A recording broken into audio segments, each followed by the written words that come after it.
Great. Thank you so much for joining me. Can everyone hear me? I think everyone can hear me. My name is Jeffrey Kwong, and I'm a board member of the Harvey Milk LGBT Democratic Club. And on behalf of the entire club and our co-sponsor, the New Leaders Council of San Francisco, we welcome you all to this very exciting District 7 Board of Supervisors debate. We have a very dynamic and interesting debate for all of you tonight. It's a little bit different, and I've had to field a number of questions from different members of the public and candidates, but I'm really excited. I actually learned this debate format when I myself was a semi-resident of District 7.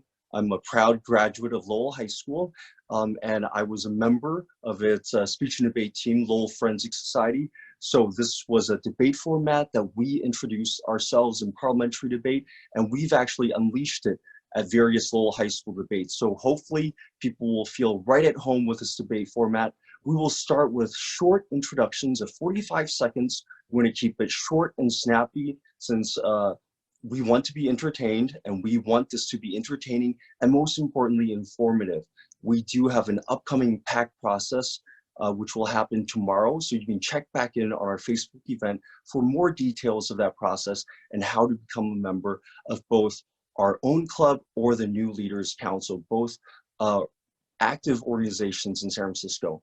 After our 45-second self-introduction from each candidate, we will have a 2-minute round of cross-questioning. What will happen is each candidate will be given 2 minutes on the floor, and that candidate can direct any question to any of her or his opponent. So it can be the same candidate or different candidates, and however many questions and answers that they can fit in those 2 minutes. That is followed by a 45-second show and tell segment. We all know that we are missing our personal touch. We are missing that personal feeling in politics. And what better way than for candidates to have a little moment to have a little exposition of a little prop, of a little memento. Think about Ross Perot and his little graphs during the presidential debates, or Al Gore with a lockbox or a picture of a constituent. This is an opportunity for candidates to have 45 seconds to show and tell and have voters better know our candidates. And next we will have a round robin question period where we will field 6 questions.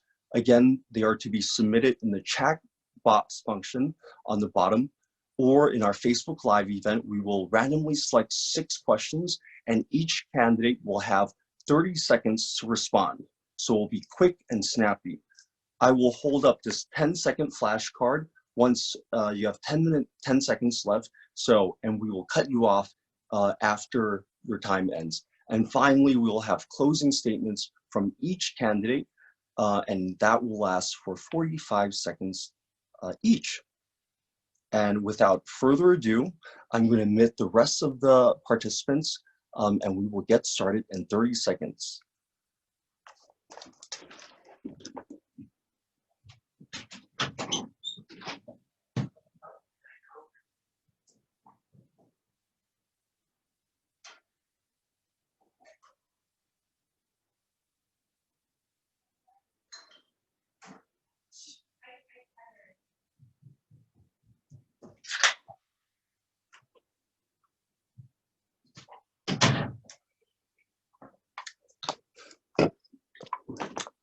First, we're going to give the floor actually to Edward. Is Edward Wright still there?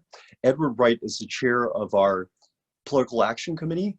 And Edward, if I can ask you to say a few words about our upcoming Political Action Committee process.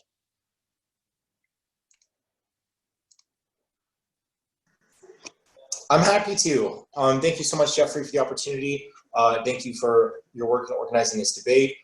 Thank you to everyone for being with us today to learn more about the range of candidates running in District 7. And thank you to New Leaders Council of San Francisco for co-hosting this debate with us. As Jeffrey mentioned, my name is Edward Wright. I have the honor of serving as our club's PAC chair or Vice President of Political Affairs. So just as a heads up for everyone, tomorrow night we will be doing our PAC discussion and vote for our PAC recommendations for all the remaining candidate and ballot measure endorsements for this November. Up until now, we've already conducted our virtual endorsement interviews with all the candidates who responded to our interview invitations. Those are available for your review as our members on our Facebook page. In addition, you can review all the questionnaires that were submitted on our website at milkclub.org. And in addition to that, we have heard a number of presentations from ballot measures already. We'll have one or two more tomorrow, and we'll, as a board, be presenting on some of the state propositions as well. So just a reminder, our PAC endorsement recommendation vote will be happening tomorrow on Zoom at 7 p.m. You can find the details for that meeting on Facebook as well. And then our endorsements for this November will be finalized the following Tuesday, next week, at our general membership meeting. Details for that meeting are also available on Facebook. Thank you again, Jeffrey. Thank you so much. And we are just going to, start with our first segment, which is the self-introduction, starting with Stephen Martin-Pinto. You have 45 seconds. Martin-Pinto. I'm running for supervisor because as somebody who grew up here in the city and loves it dearly, it pains me to see what's happening right now. It pains me to see the homelessness, the crime, the garbage in the streets, and it pains me to see that our government is doing nothing about it. So I'm running because I care so much. I have a great job with the fire department. I have a great career, but to me, this is more important. I'm putting it all on the line. I'm putting my job, I'm putting my livelihood, I'm putting my future on the line to make this city a better place. Nobody else is as willing to do it as I am. I'm committed to this fully, and I hope that you consider me as your next candidate for supervisor. Thank you. Thank you. That's 45 seconds. Next, we'll have Ken Piper. Hi, everyone. Thank you very much for hosting tonight, and thank you for having me as part of this. I am running for District 7 Supervisor, and I'm excited to be here. Long story short, 25 years ago, came here with my wife and a couple $100 in our pocket, and we said this was the city for us. And then we established roots. I've lived all over the city. I've been 13 years now in District 7 as a homeowner, just a couple houses up from Ocean Avenue. One kid through Lowell to UC Davis, another one at Lowell, and another one over in the Mission at BVHM. Public schools, careers here in the city, and now it's time for me to give back, and I'm ready to be your supervisor. Thank you. Thank you. Next, we'll have Myrna Melgar. Hi, I'm Myrna Melgar.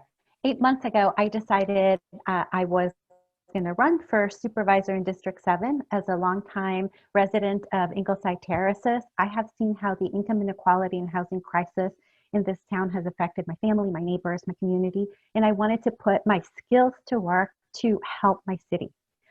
This city has been good to my family. I came here from El Salvador during the Civil War, and the city allowed my family to flee from violence, and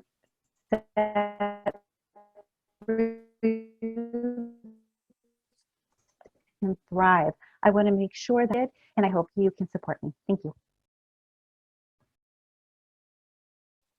Thank you, Myrna. Next, we'll have Ben Matranga. Go ahead, Ben. Great. Thank you much, Jeffrey.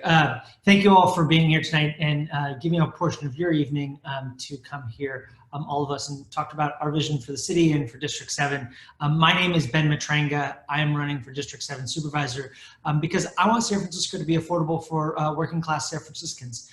I grew up in District 7, and I believe it's incredibly important, especially as we navigate through COVID, that the city be much more proactive. One of the big things that's occurring, that's been in the paper all weekend, has been just the mass closings of small businesses. 40% of all small businesses that are closed right now won't reopen. We can all certainly agree that if we sit back, it'll just get worse. I'm running to jump in there and do something about it. Thank you so much, Ben. Next, we have Emily Murase. Whenever you're ready. All right. I'm delighted to be here tonight. I'm Emily Murase, and I'm the best candidate for District 7 Supervisor because I have the most experience. I've served the city for over 20 years under 5 mayors, most recently as Director of the Department on the Status of Women for 15 years. I am the only candidate who's been elected to office, serving 2 terms on the school board, including as president. One of my proudest accomplishments was policy work on expanding protections for sex workers that the SFPD supported and was later enacted as state law. My platform is to strengthen thriving neighborhoods, bolster public safety, and accelerate economic growth.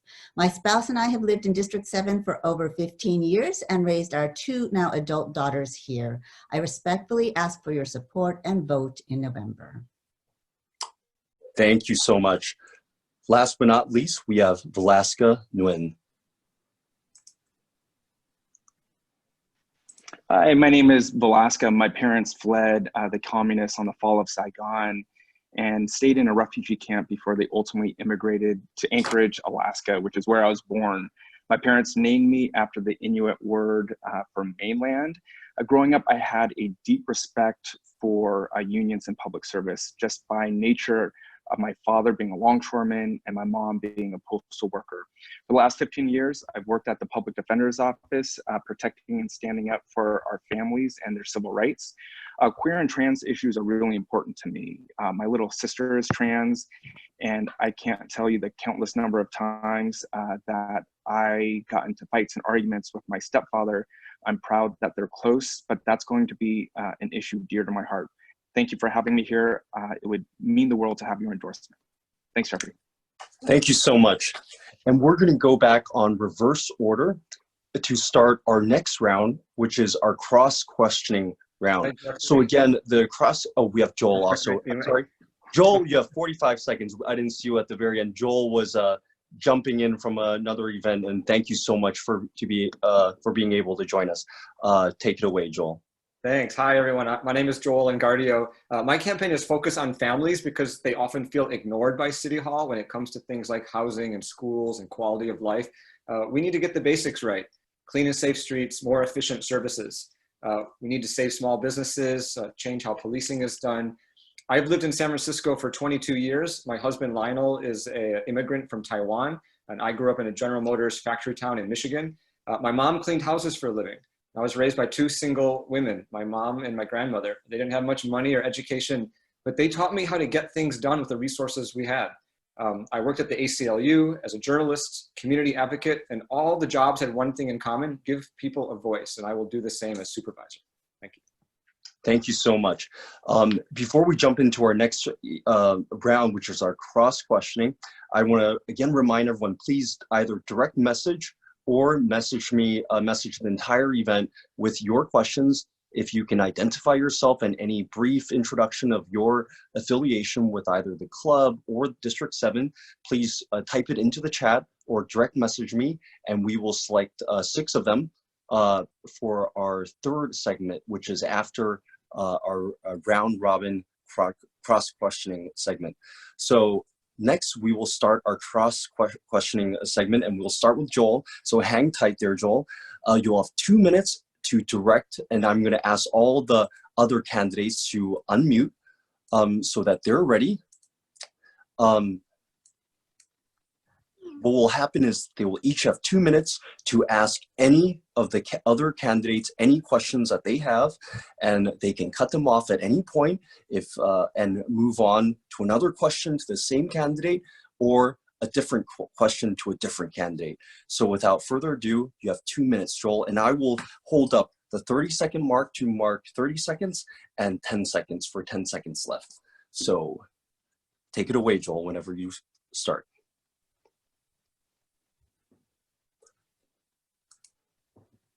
I'll direct my first question to Emily Murase. Emily, we all know that our small businesses are really suffering in San Francisco, but I'd like to hear more about, I've heard that you have some ideas about a subscription service. Maybe you could tell me more about that idea. Sure. Thank you, Joel. So one of the ideas I have for supporting small business, which is really very important to all of us here in San Francisco, is something called subscription dining. Most restaurants have some loyal group of folks who really support them, regular customers. There could be ways for restaurants to recruit these loyal customers to subscribe for 6 months to that restaurant, and maybe it's for 2 meals a month. I think the business owners would appreciate payment up front, say it's $50 a month, $300, to really allow the business owner to plan and to hire, order supplies.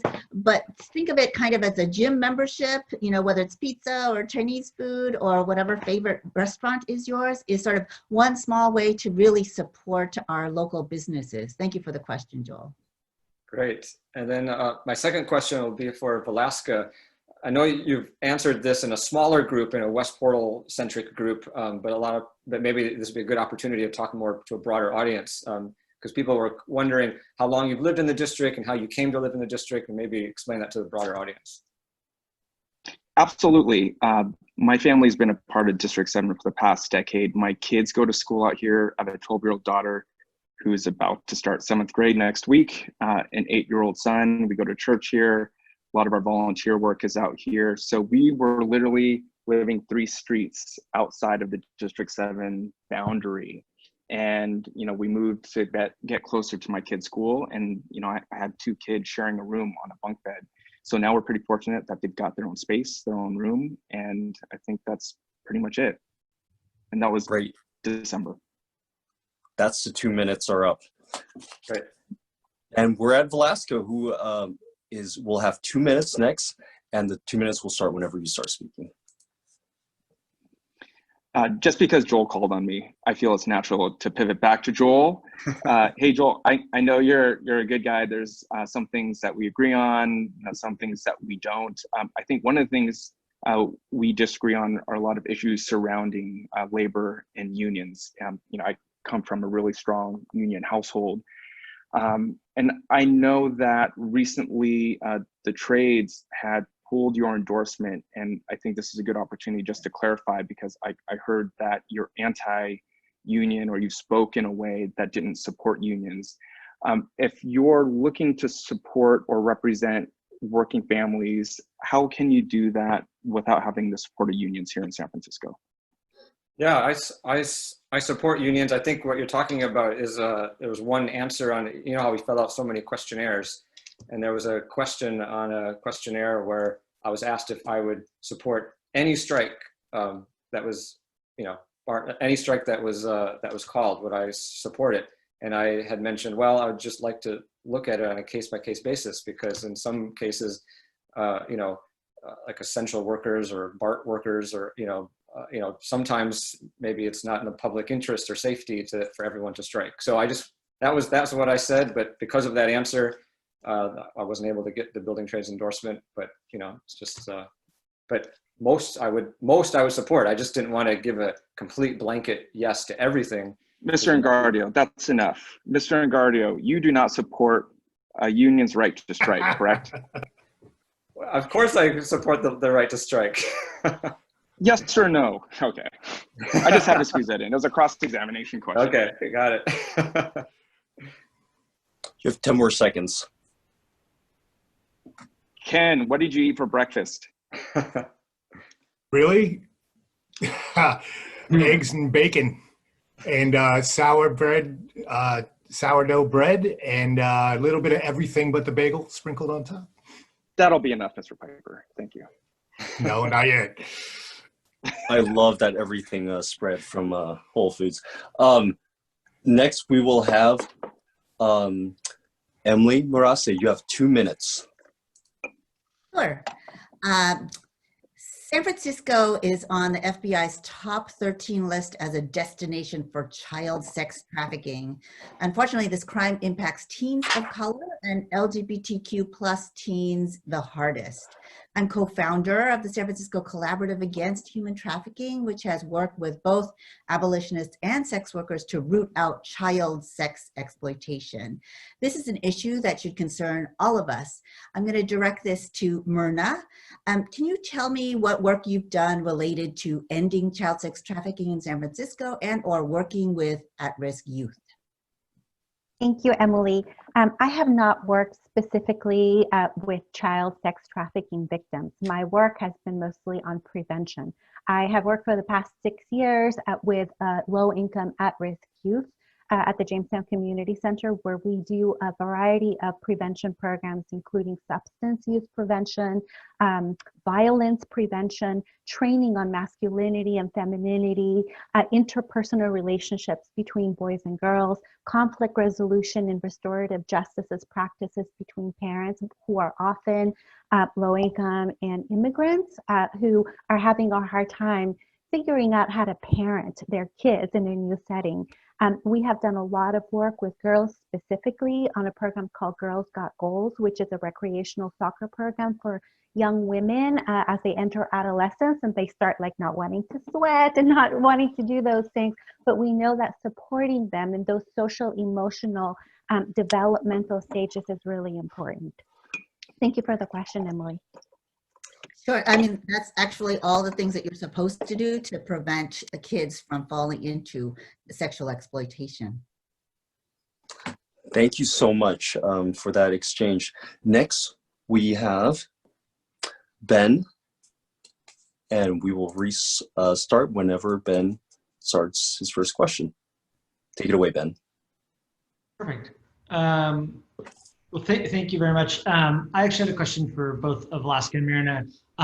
I've received the #1 endorsement at the Building Trades and #3 at the Labor Council. I wanted you guys to explain why it's so important for you guys to have labor endorsements and what does fighting for working families mean for you. Myrna, if you want to go first and then Vilaska. Sure. So, I'm an urban planner. I think you guys have heard me say this. I went to planning school on a scholarship from the AFL-CIO because that was my employer at the time. And I went specifically to study labor, land use from a labor perspective. I wrote my master's thesis on union pension fund investment in affordable housing.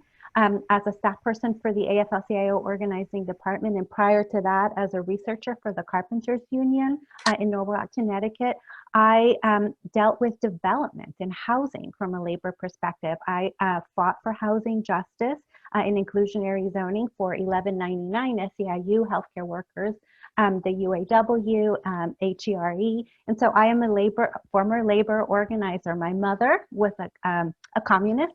And was very active in the union that represented social workers. And she worked in the jails in El Salvador, in the women's jails. So unions have been a part of my life, and I will always fight for the rights of workers. Thanks for the question, Ben. Thanks. I just wanted to, thank you. I just wanted to congratulate you, Ben and Myrna, for being endorsed by the San Francisco Labor Council. I think we can all agree that during this crisis, it's really important to support the workers that keep this city running, and any differences between us in terms of when it comes to labor are nuanced. We're really gonna have to make sure that we protect our unions, strengthen our unions so that our city is safe. Thank you so much for that exchange. Next, we'll have Myrna. You have 2 minutes. Okay, thank you. So I think that we're living in an unprecedented time of sort of the next wave of civil rights for Black people in the US. I have 2 Black daughters and have been committed to racial equality my whole life. In an earlier debate, I heard you, Stephen Martin-Pinto, when asked whether Black Lives Matter, say all lives matter. And I wanted to ask you about that. Why did you feel the need to say that? And can you explain what your thinking was? Well, I said that all lives matter because all lives matter. I don't support any movement that puts the value of one demographic over another.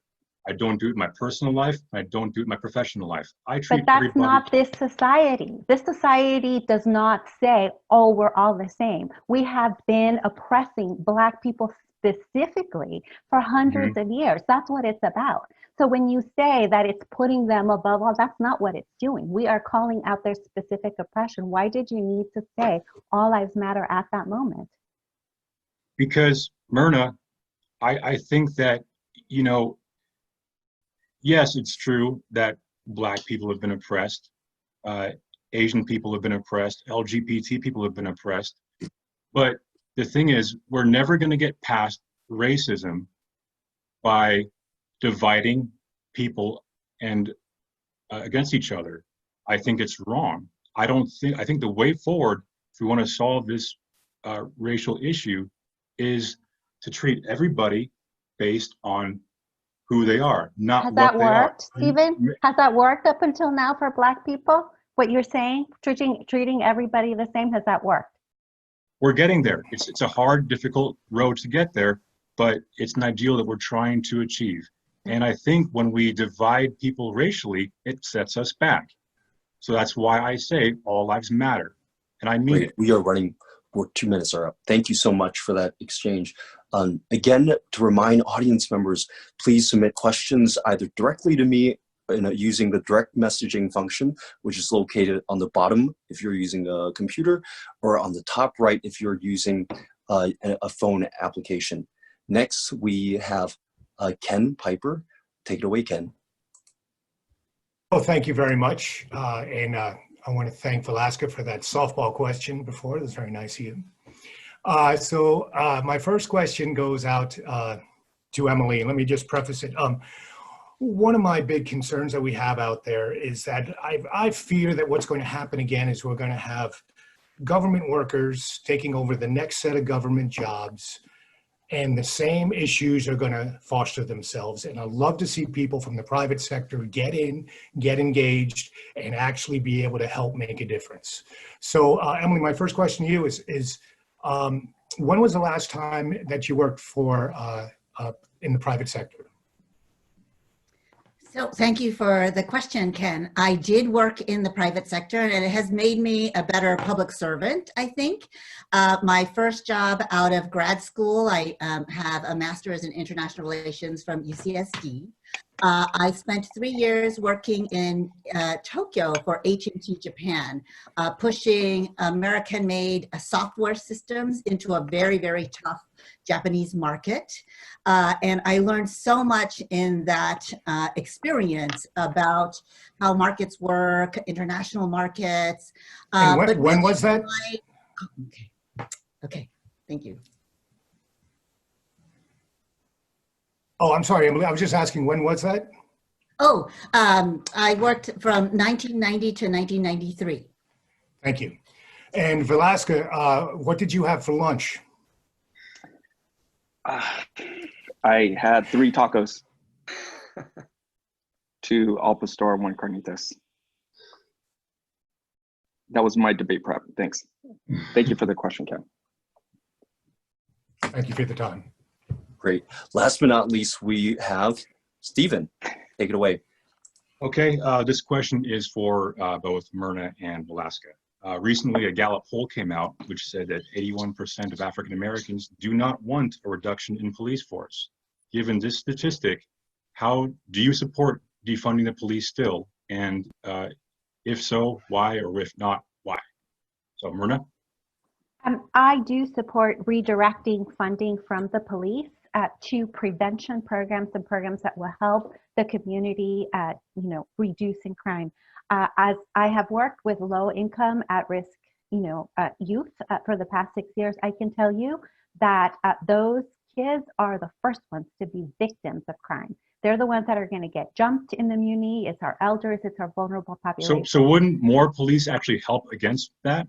No, not necessarily. I think what would help is programs that keep the community safe, programs that help people resolve their issues without violence, including the police, programs that will help elderly feel safe at home and understand their surroundings and their neighbors.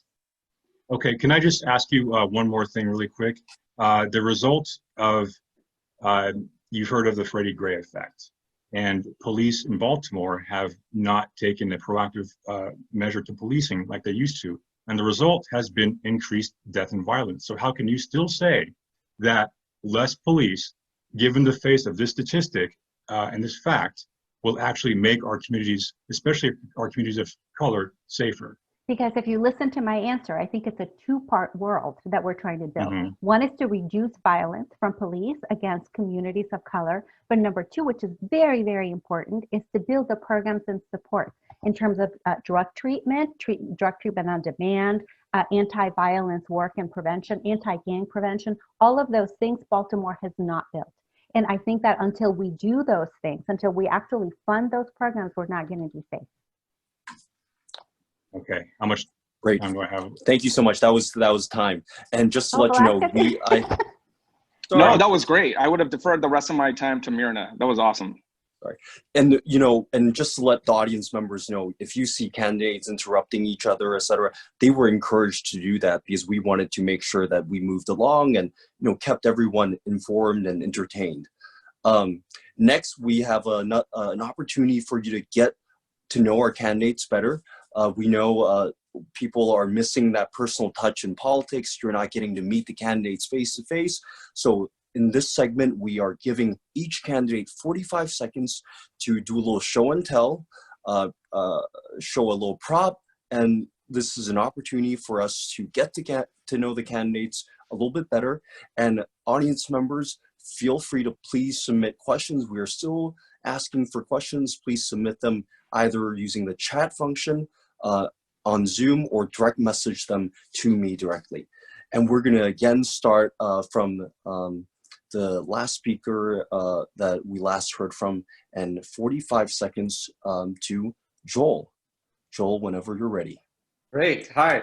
So this is the District 7 debate, and we're not the famous part of San Francisco. When you're on the east side of town, and you look up at Twin Peaks and see that big wall of fog, you're like, what's over there? Well, that's where we are. So I got this handy map to show you how vast we are over here on the west side. And I got this list of like all these interesting neighborhoods that we have. Like, do you see there's one called Sherwood Forest? Can you believe it? We have Sherwood Forest in San Francisco, right? You got to come visit these places.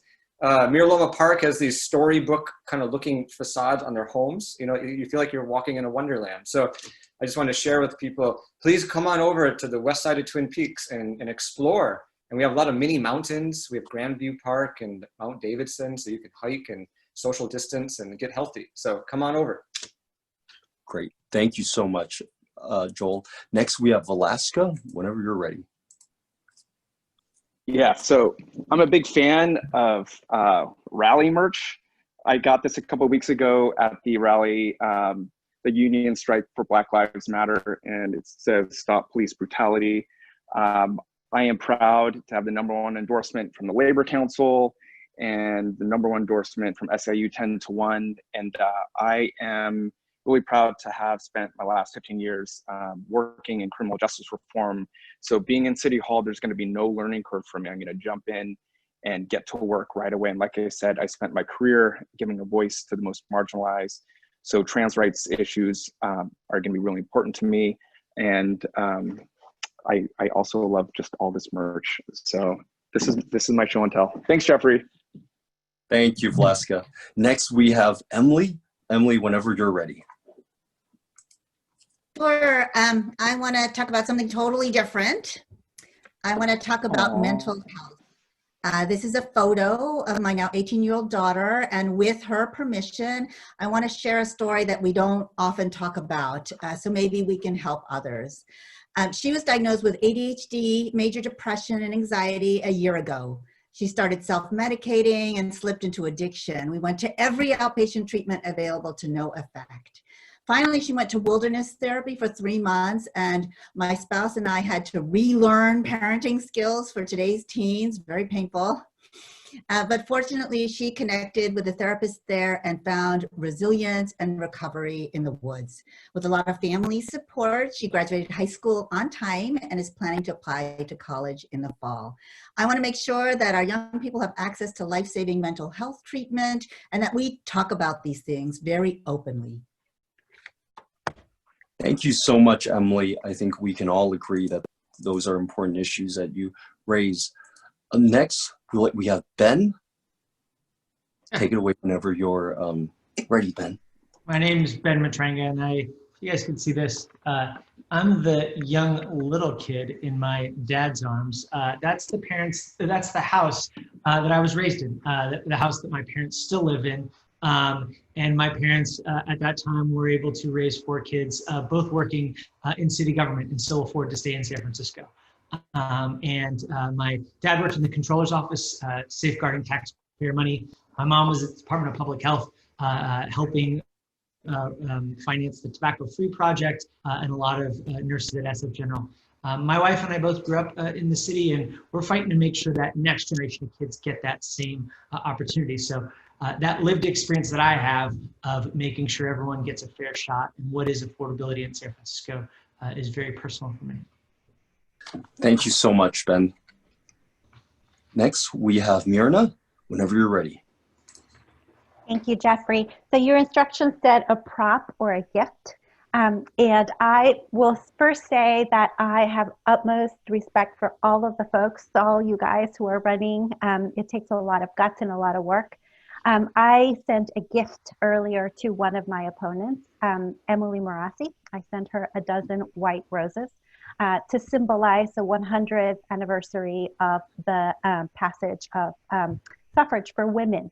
And I sent her that specifically because I think in our society with women, we don't, support one another the way we should. And in the progressive movement, I feel like we have not supported women in the representation of women the way we should have. So I'm so proud of you, sister, for running, and thanks for being there. Thank you, Myrna. Next, we have Ken, 45 seconds. Great. Thank you very much. For my show and tell, I'm going to take a little step outside. I want to show you where I live and the importance of the Ocean Avenue corridor to me. So right over here, forgive the noise. So right over here we have, this is Ocean Avenue with the N line running down it. We got Champa Garden over there. We got the Chase Bank, and we have hot yoga and Walgreens right over there. So this is really important to me. I want to see Ocean Avenue thrive. I want to see Monterey thrive. I want to see the businesses around here do well.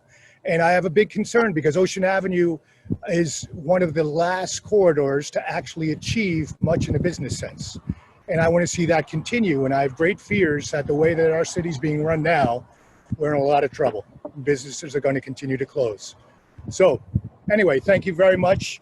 I want to show you this is a beautiful place to live, and it's great to have it right here. Thank you. Thank you so much, Ken. Yes, and just to let everyone know, candidates were invited to show a prop or a gift to another candidate. So a prop, that was that also can be gifted to a candidate, and we'll see what happens afterwards. Next, we have Stephen. Take it away. Okay, thank you. So this right here is a book called The People's Railway, and it's a book about the history of Muni and how it came to be. And when I was about 4 or 5 years old, my grandpa, he brought this home from work, and it's become my favorite book. One of my favorite books, because it explains everything about Muni that you need to know, how it came to pass, its former self, all the lines that used to crisscross the city. And for me, it actually kind of inspires a lot of feelings because one, it reminds me of my grandpa who's now since passed, and two, it makes me feel like this is what Muni kind of needs to be. We used to have train lines crossing the city. We've gotten away from that, and I feel like this actually inspires me to think of some ideas about where I'd like to see rapid transit lines for me in the future. Thanks. Thank you so much. Next, we have questions for candidates, and each candidate will be asked the same question. We'll have 6 questions total, and these have been gathered from the chat box and also from direct messages directly to me, and some of them are messages that are combining various questions since they were asking about the same types of questions, and each candidate will have 30 seconds to respond. So it's really quick fire, and we want to make sure that every candidate gets a variety of questions. And we will start in reverse order again, and the first question is about your stance, 30 seconds, on defunding the police. And we'll start with Stephen. Okay, well, I am very, very clear about when I say do not defund the police. I work with the police every day I go to work as a firefighter. And one reason why it's so personal to me, because I was involved in the UPS shooting in 2017 of June. And I responded as part of Truck 7 to render aid to the wounded.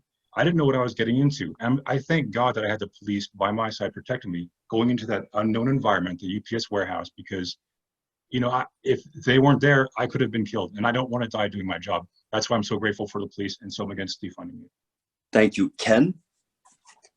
Hi, I think semantics really can throw off politics, whether the term Black Lives Matter or it's defund the police. Defund the police does not mean get rid of the police. Defund the police means let's be smart about the way that we fund them. I'm with the current commissioner here in San Francisco, and let's take what's being funded and put some of those assets to training or some of the assets to a new department that's going to help with addiction and with mental health. Thank you. Great. Thank you. Myrna? Yes, I think I already clarified that I wanted to have prevention programs and programs that make the community safe. Thank you. Ben? I've often talked about how San Francisco is the most consolidated form of municipal government in the entire United States. And our ability to coordinate between the sheriff's department, the county jails, between our police department, between all of our public health resources is better than any other jurisdiction in the country if we so choose to use it. And I'm running for supervisor because I want to see all of those elements work together. And I think we need to work with the men and women in our police department to be able to do that. And certainly we can all agree that police officers responding to mental health calls is not the best use of resources.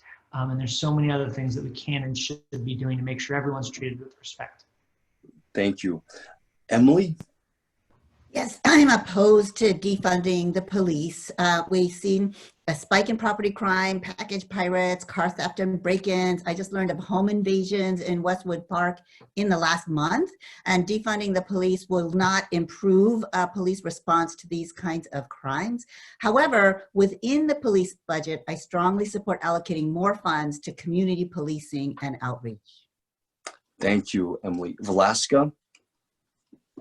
Yes, I support defunding the police. I think we should all be on board about this. There are literally protests in the street with people calling for criminal justice reform, and it may be one of the most important issues in our lifetime. So I believe in defunding the police, and a good start is making sure that police don't report to non-crimes when they're not equipped or trained to de-escalate and intervene with individuals who are going through mental health crises. Thanks, Jeffrey. Thank you. And last but not least, Joel? Yeah, I agree with Governor Newsom and Joe Biden, who talk about reimagining the police and making them better. We still need police to protect the public. When a crime happens, we cannot forget about the victims, but we can shift the work that police do.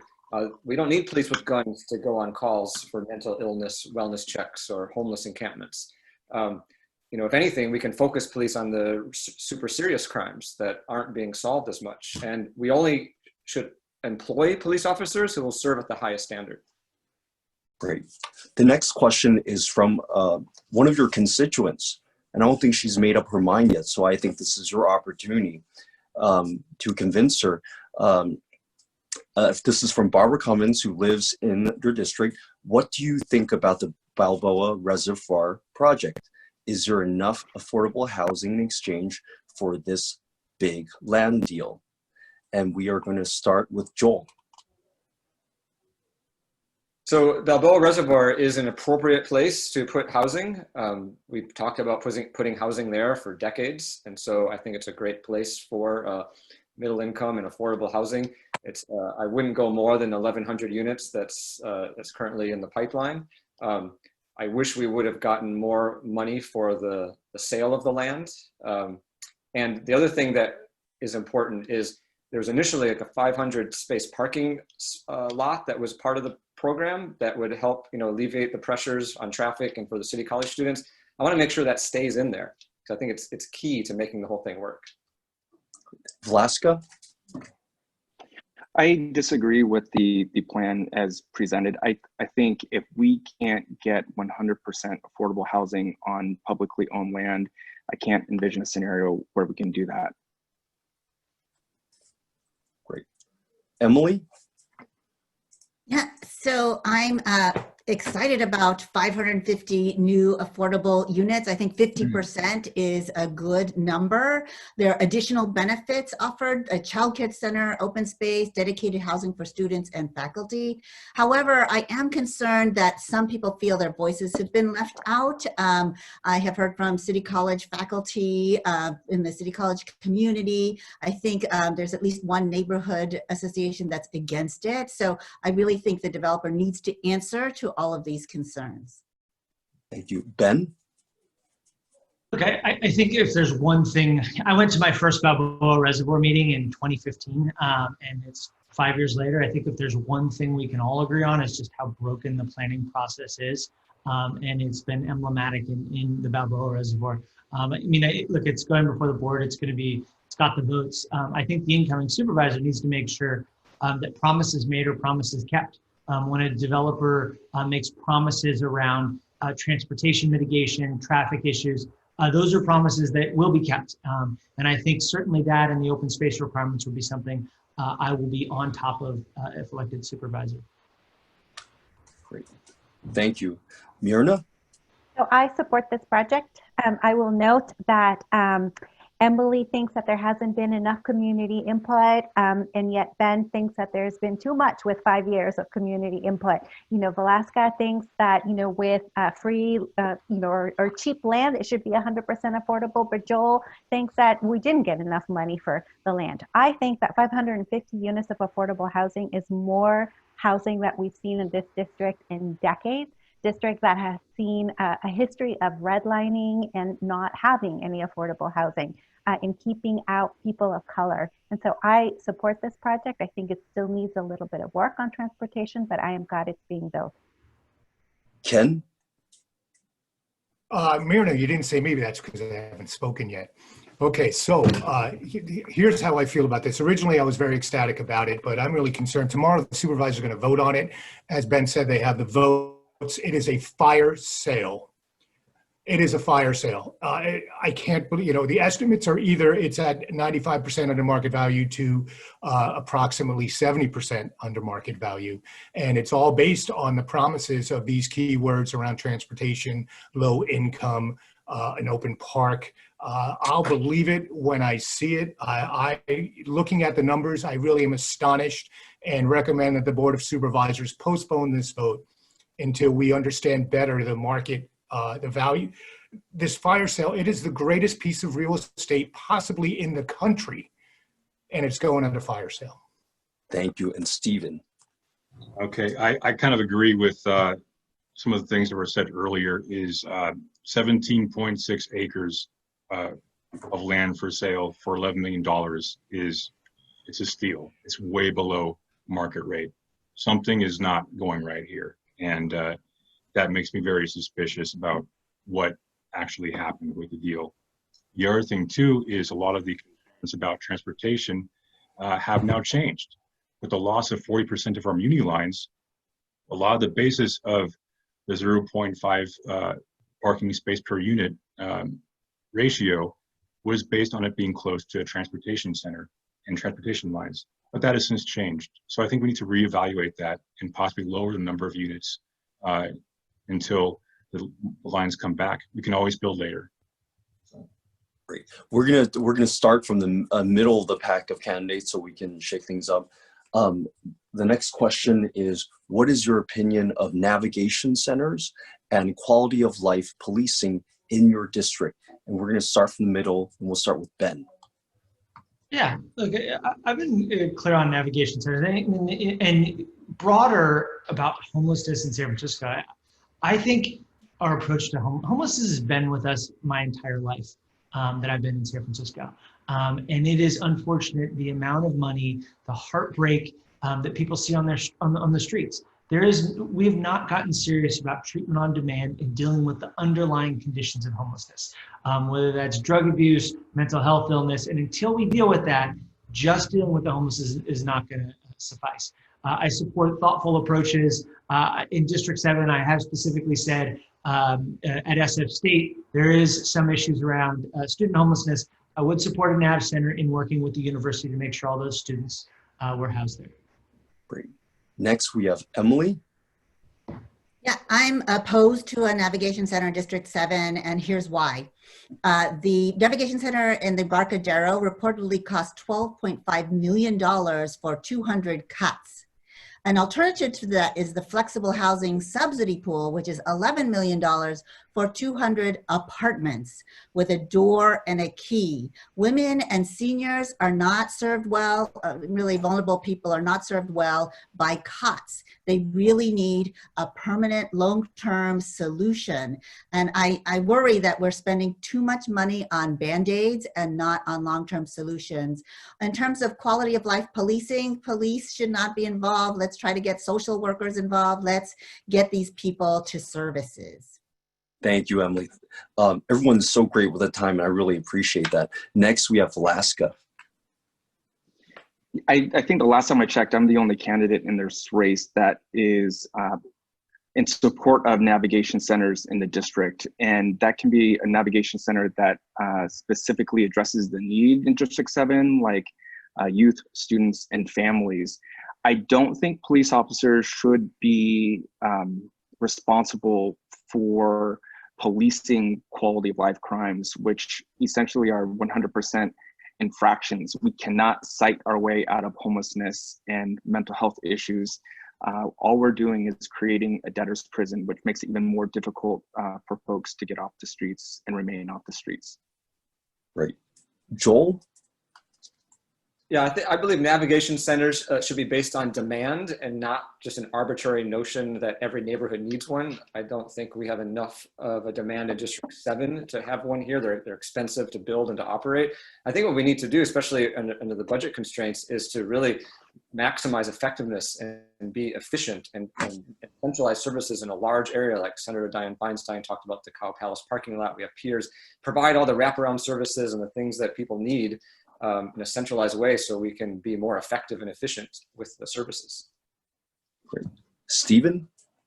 Yeah, I don't support navigation centers because I don't support things that don't work.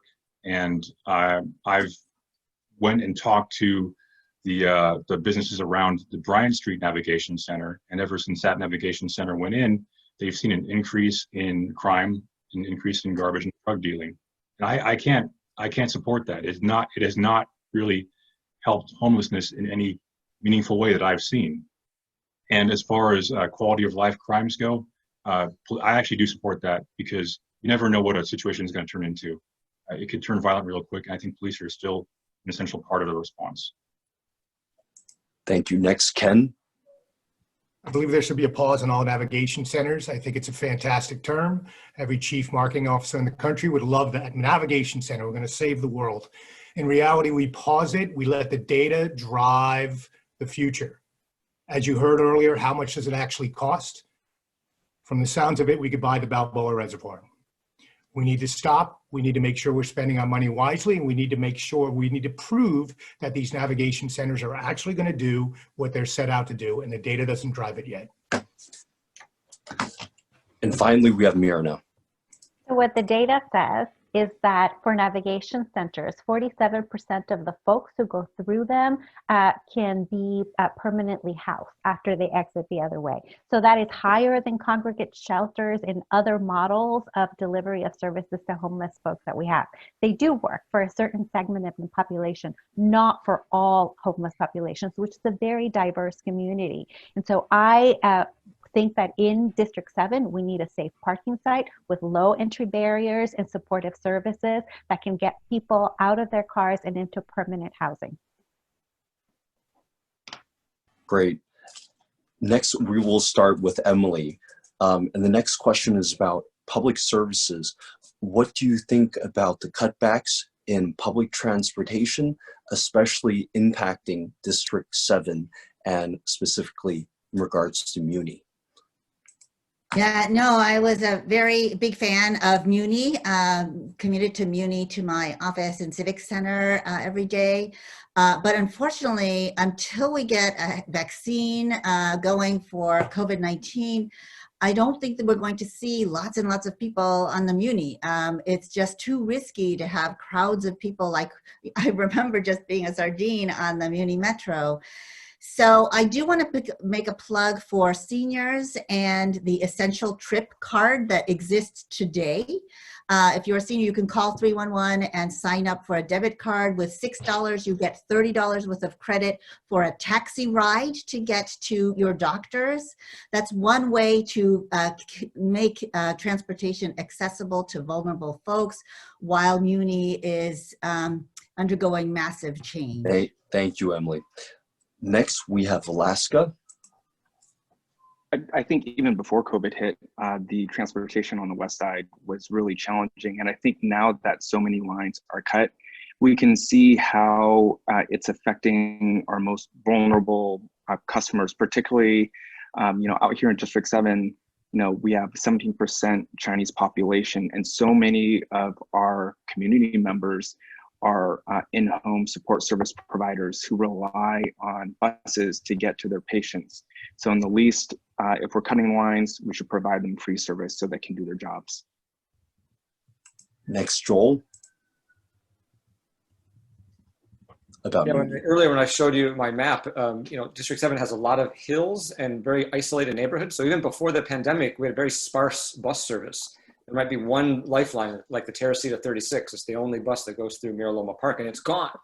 And the reason why is Muni needs to be solvent. So, but there's people who are stranded. So I think we need to be more creative and talk about, identify who has the need, and it might be cheaper than bringing back a bus line, providing vouchers or car service for the specific people who are most stranded. Stephen? Yeah, I agree with Joel on this one. The 36 Terrace was a big loss to the Midtown Terrace neighborhoods, the Sherwood Forest and Miraloma Park, because that was the only bus line that served that those neighborhoods, and I used to ride it myself. So we need to look at a more creative approach, perhaps something like a paratransit type of vehicle to serve those neighborhoods. As far as the Muni Metro, I think consolidating and running 3-car trains in the subways is probably a good idea to help increase social distancing. Ken? On this side of Mount Davidson, there is not a lot of medical facilities for District 7. And so even though UCSF might exist on the other side, it's one of my major concerns for losing those bus lines. I would also add, this is part of a bigger issue, is the downtown dead? Our city's going to change the way that businesses, that white collar businesses that stay downtown are going to be run. If this is going to change, then the bus line should change with it. If it's not, we're going to have to bring them back and bring them back quickly. Finally, Myrna. Our goal should be to bring back full service for Muni. It is not just about white collar workers going to downtown. It's about seniors. It's about youth. Before the pandemic, there was a campaign from the kids that take the 29 between Burton High School and Lowell High School to increase the service. I think that should be our goal, to bring it back and to make the budget less dependent on fares so that we can ensure that we get ridership back up. Next, we have Ben. So I served as senior advisor to Mayor Lee and rolled out the Vision Zero program in San Francisco that covered street safety improvements. And, look, I think this is the time where any incoming supervisor needs to be absolutely clear about what the policy objective is, which is we are still a transit first city, but we also need to be clear about what the opportunity is. And the opportunity is, clean, safe, and reliable. We want Muni, we want MTA to run service that is clean, safe, and reliable. And I think everyone in every corner of District 7 deserves that so they can get to where they need to go on time in an environment that's safe and feel protected. The next question, and we're going to start with Vilaska, is about, I'm going to call it the ranked choice voting question. It's a 2-part question. Who did you rank choice for your mayoral choice in the last mayoral election which was the election between London Breed, Jane Kim, Mark Leno, other candidates. Who did you rank choice?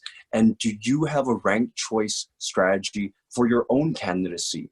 Are you encouraging the District 7 voters that are watching today to rank one of your fellow candidates, number 2 or number 3? Do you have a ranked choice strategy? So we're going to start with Vilaska. 30 seconds. I'm going to go in reverse order. I think all the candidates here are really strong. I think there is a world where ranked choice is really beneficial. I have the utmost respect for Myrna and her experience. I did invite a ranked choice strategy with Myrna. And I know that she still has a lot to process in terms of any issues that she wants to resolve, but I've always kept that door open. So that is my answer to the last one. And I don't think 30 seconds is long enough for these really comprehensive two-pronged questions. All right, Joel, we'll see if Joel can do it. Joel, 30 seconds. I failed. Go ahead, Joel. All right.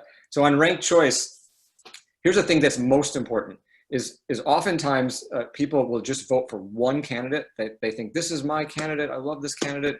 And they just vote for one candidate, and that's great. But I'm encouraging everyone, please do not just vote for one candidate. Vote for multiple candidates, because if your candidate doesn't make it, your vote will get thrown out. People really need to understand how ranked choice works. Even if they don't like it, they need to use it. That's the way the system works. And so I'm just encouraging people to take a look at all the candidates, and if they find a few that kind of match some of their values, put multiple candidates on the ballot, because otherwise you will probably, you might not get what you want at the end of the day. Next, we will have Stephen. Take it away. Okay, so for the 2018, I think it was, mayoral race, my first choice for mayor back then was Angela Alioto, and my second choice was London Breed, and it stopped there. As far as candidates who I feel are kind of in my camp, I would say Ben and Joel and Ken. I've really liked the things they have to say, and Emily too. Thank you. Next, we have Ken. Hi. So I'm going to keep my voting private, if that's okay. But I will like to say to all the voters out there, if you have candidates you like and ones that you'd say you do not want them to be supervisor, put the one that you like and then put me next, because what it'll do is it'll stop these other candidates from getting ahead. Thank you. Great. And there was an invitation for our next speaker, and that's Myrna. Take it away. So, Ben is, I'm next though, right? Yeah, Myrna, go next, yeah. Yeah, so in the 2018 race, I supported both Jane Kim and London Breed. And I'm always talking about women and the representation of women and the intersectionality of gender and race. So I walk the talk. Then in terms of a ranked choice strategy, I think in this town, we always break out between progressives and moderates. And I feel like there's vastly more universes than that. There's women, there's people of color, there's immigrants. There's people who have experience in government. And so I don't yet have a ranked choice strategy formally with anyone. Of course, I want to be everybody's number 2, and I want to be number 1. But I also want to be respectful of all my other candidates, because I see assets and qualities in all of you. And I'm honored to be here. Thank you. Next, we have Ben. Take it away. Thank you. Well, thank you all for showing up this evening.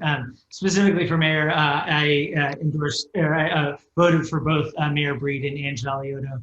I also have a ton of respect and have been able to work on great issues with Jane Kim and Mark Leno. And I think that's what people expect. People expect, no matter who you support, at the end of the day, it's the progress you can make. I'm here to ask for your number 1 vote. There's not a formal ranked choice strategy, but you should certainly fill in all of the order. It's important that no one's vote gets exhausted. Certainly, it's environment. It's important that everyone gets counted. So Please Great. do that. Please vote early, and please vote Ben number 1. Thank you. And finally, we have Emily. Yes. So the question about the last mayoral race, I made a dual endorsement, London Breed, amazing woman leader, but also Mark Leno because he introduced me to politics through the Emerge program way back in 2003. In terms of my own ranked choice, it's important for people to know that there's a change that you can rank up to 10 candidates. There are only 7 in this race. So instead of the top 3, you can actually rank many more. I haven't made a decision on ranked choice strategy, but I feel very privileged. This is a very strong field. I think there's something for everyone. And having a strong field is good for democracy. It's good for everyone. But of course, I would like to be your number 1 choice. Great. I wanted to take this opportunity to again thank our co-sponsor, the New Leaders Council, and I think we have a board member of New Leaders Council that can chime in and tell us a little bit about their organization and their role in helping out new leaders in San Francisco. Otherwise, I'll invite Edward to give a little quick introduction of the group. Maybe we will have that wrap up our event, but we are ready for our final. Oh, we've got Kelly Walsh here. Great, from New Kelly. San Francisco. Go ahead, Kelly. Her. Kelly, feel free to jump in. You have a quick.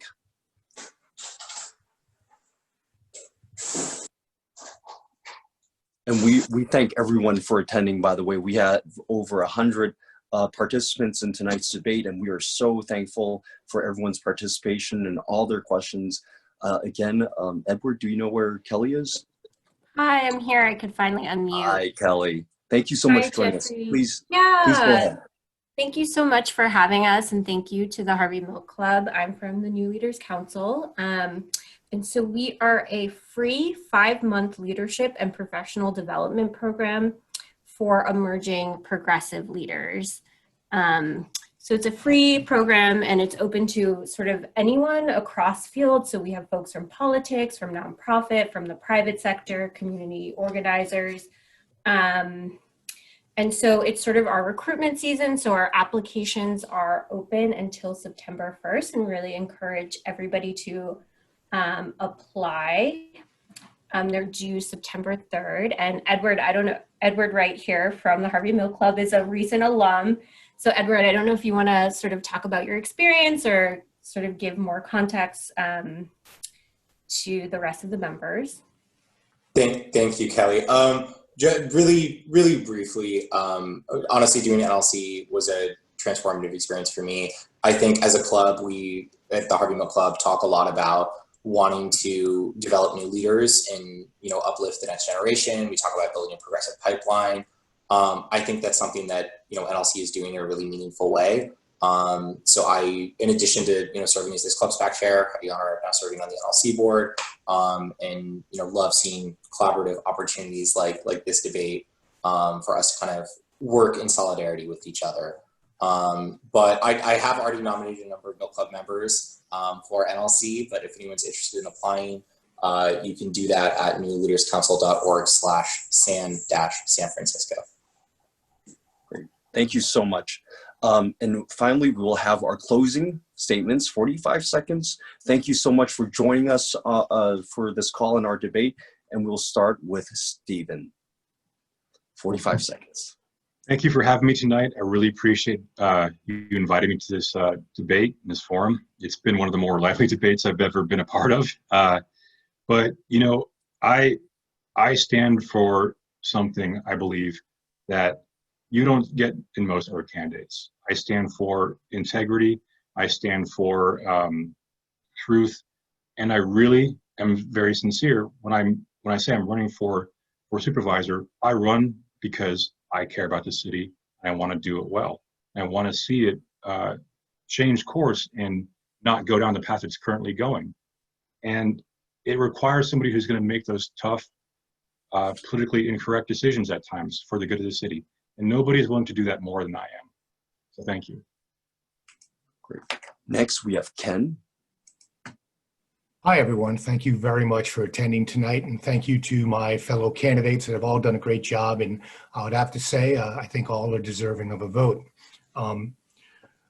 Small businesses here in the city are closing. There was just an article in the Chronicle yesterday that pulled numbers from Yelp and showed that we are, depending on how you look at it, either the third worst or second worst area in the entire country for small business closures. This city knows one thing: it knows how to spend. The supervisors and the mayor have done a tremendous job at that, and maybe they should be congratulated.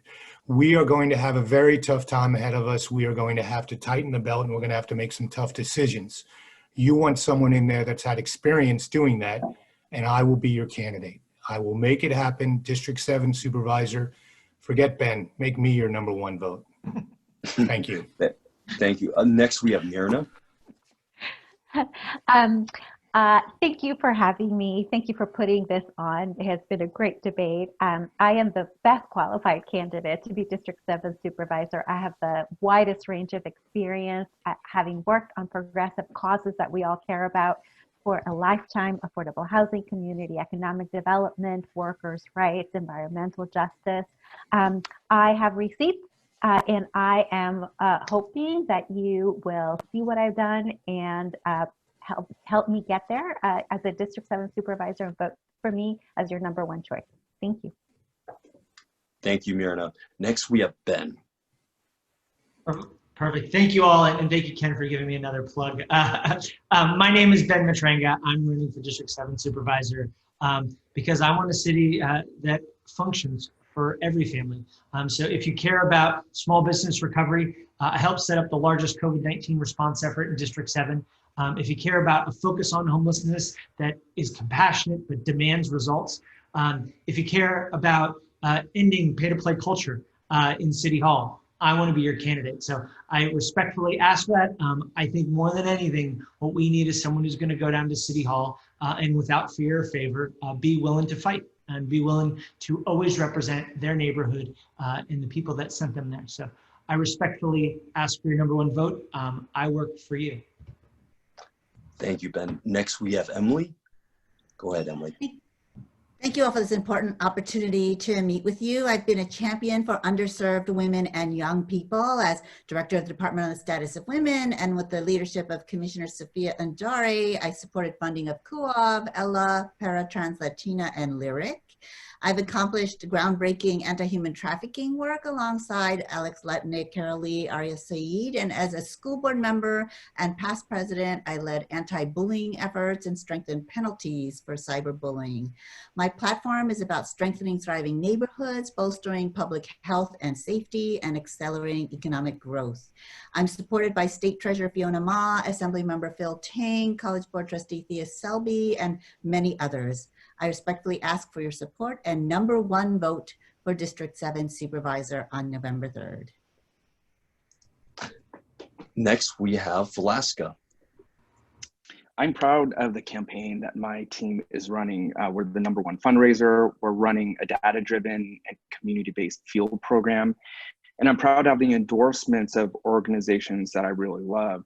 Just today, I'm honored to have the #1 endorsement from the San Francisco Labor Council, San Francisco Tenants Union, SEIU 10-1, AFT 2121, Tom Amiano, David Campos, Mano Raju, Chesa Boudin, Dean Preston, Matt Haney, Hillary Ronan, Honey Mahogany, and just so many leaders and supporters that I really respect and I believe are affected. They're supporting me because they know that supporting a public defender for City Hall will be revolutionary, and I ask you to join them in supporting my campaign. Thank you so much.